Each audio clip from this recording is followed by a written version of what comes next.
Yo, what's going on, guys? And we've heard Malik Beasley. After this morning, Michael Scott was talking about that Beasley was deciding between the Pelicans, Pistons, and maybe the Mavericks for which team he signs with. And Malik Beasley goes from spending the last few years on contenders to joining a team that is hoping to make the playoffs. I think this is a great opportunity for him. He takes a 1 year, $6 million deal. It was probably more money than he was being offered by the Pistons. By the Pelicans or the Mavericks. Pistons get themselves a volume shooter who, again, next to Tobias Harris and Cade Cunningham, Jalen Duren, Isaiah Stewart, Jaden Ivey, Asar Thompson as that team's core group. I guess you would throw in Marcus Sasser in there too. And you start to get a sense, okay, like there's some shooting, there's some length on this team. I kind of like what they're doing here. And the plan is they're going ahead. This is a guy who participated in the three-point contest, shot 41% from three. And doing this 1 year deal not only allows him to get more money than going to a contender, but it also allows him to do kind of like a prove it deal. So if he plays really well, he could be a guy who gets a long-term deal next offseason with a bit more money, similar to like what he had before if you remember what he got with the Timberwolves before he was traded to the Lakers, who declined the final year of that deal's option. But I think that was a good deal for the Pistons because at the very least you have a guy who's going to give you 11 points a night. In the past, he's been a guy who's flirted with like 16, 17 points a night. And I think having that shooting next to Cade Cunningham, who people don't realize is since Luka Doncic has came into the NBA, the closest we've had to a similar talent is Cade Cunningham. And so giving Cade, who just received the max, a guy like Malik Beasley, who's a catch and shoot three-point shooter, who just does not know a bad shot.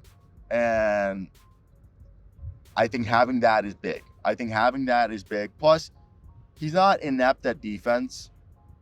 So for me, I think that's one thing people don't realize is that he can play defense. Plus, he was a guy who was the 15th most 3-points made last season. And that was more in a rotational role player role, not even as a starter.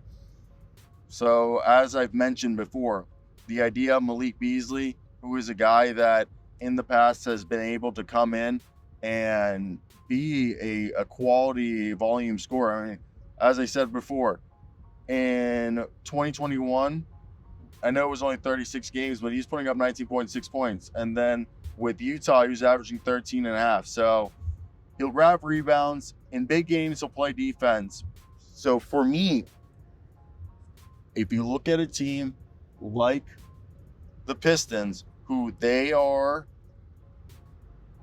desperately in need of just building a roster with NBA players, and that's what we're seeing. We knew which young guys were NBA players.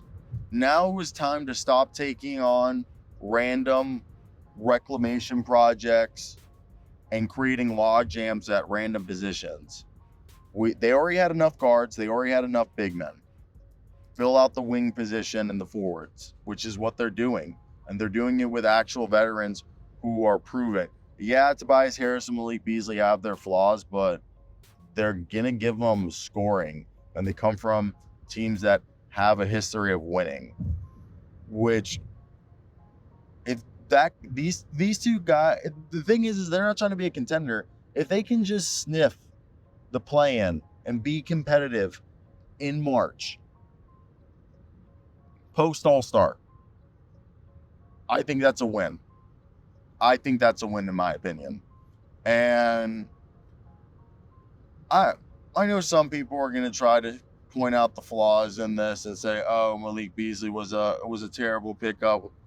Why would you?" It's a 1-year deal. They could also trade him if they have to. But to me, it's genius because if he really balls out and if you're not making the playoffs, you have yourself a guy that playoff teams are going to want to trade for. So again, the Detroit Pistons signing Malik Beasley to a 1 year, $6 million deal is a great deal. I think kudos to them for doing it,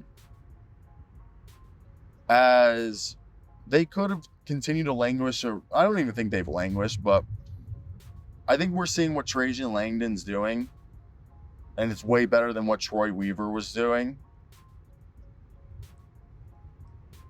And I really hope this was a team that is supposed to be in the position that the Orlando Magic are supposed to be in, and they're not. So hopefully,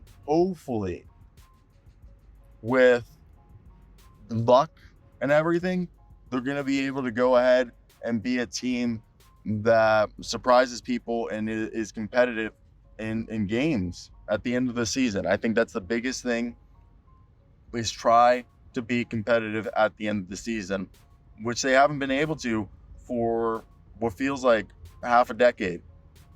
It feels like maybe since what? The second year of Blake Griffin, which again, Blake Griffin played for the Brooklyn Nets and Celtics, I think 2 years each. So that's like at least 5 years ago. So the idea of Cade Cunningham, Malik Beasley, Tobias Harris, Jalen Duren, all you got to figure out is if you want to start Asar Thompson or Jaden Ivey in there. And then you have Marcus Sasser, Tim Hardaway Jr., Isaiah Stewart off the bench, still Bobby Clement and Wendell Moore and Ron Holland.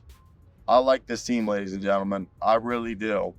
I want to hear your guys' thoughts in the comment section. What do you guys expect with the Detroit Pistons? Is this me being excited about maybe something that isn't necessarily need to be that excited about? I don't know. I feel like it's worth it, because you're getting an opportunity to have a player come into your program that, you have guys who have their flaws, but this is a team that felt like you just couldn't keep a basket, and I think they've done a great job of getting a guy who's going to help them put baskets. They have multiple guys now, and I think it's good. So let me hear your thoughts in the comment section. What do you guys think and why? And am I wrong, or are you guys in agreement with me that Malik Beasley going here? Solid move, in my opinion. One that, I don't really see the negatives in terms of I think it's a move that you have nothing to lose. So for them, I like it. And shout out Michael Scotto, my coworker, for predicting it like always. But because he always has those inside scoops. Go check out our work at Hoops Hype. If you made it to the end of this video, like, comment, and subscribe. I love you guys. Well, that's it for today's video. Peace out, everybody. I'm gonna go now.